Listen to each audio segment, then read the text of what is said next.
aende afungwe jela. Afungwe jela. Hao. Wewe uko katika ile kiti yako ile kubwa ya kiti ya wizara ya elimu. Wewe huwezi toka pale kuja uadhibu huyu mtoto.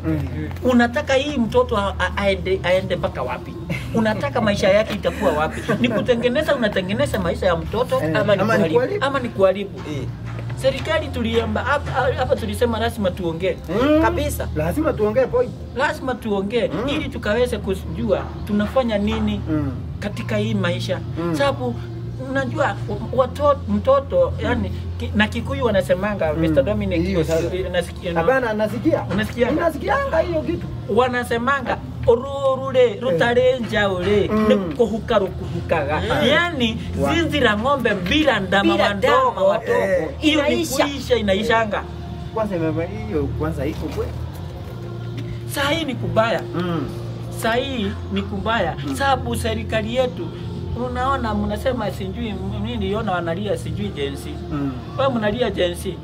Hii yenye mnatengeneza saa hii inaitwa alfa. Hiyo ndio itakuwa baya zaidi. Ndio itawamaliza. Alfa. Alfa. Sababu gani ninasema hivyo? Sababu saa hii serikali inakuja ikiweka sheria ya watoto bila kujua hata hawa watoto kuna wakati watafika wakuwe wazazi kama nyinyi. Kuna wakati watafika hawa watoto ndio wizara ya elimu. Na kama hawakuona msingi mzuri katika hii sheria ya elimu, atakuwa wizara ya elimu atakuwa anafanya nini? Yeye atakuja kufanya kulingana na vile wewe ulimfunza. Kwa hiyo utapata yule ambaye atakuja kukaa wewe siko saa hii uko maybe wewe uko katika wizara ya elimu labda uko na 60 ama 70. Huyu na wewe Alfa ako na miaka 3.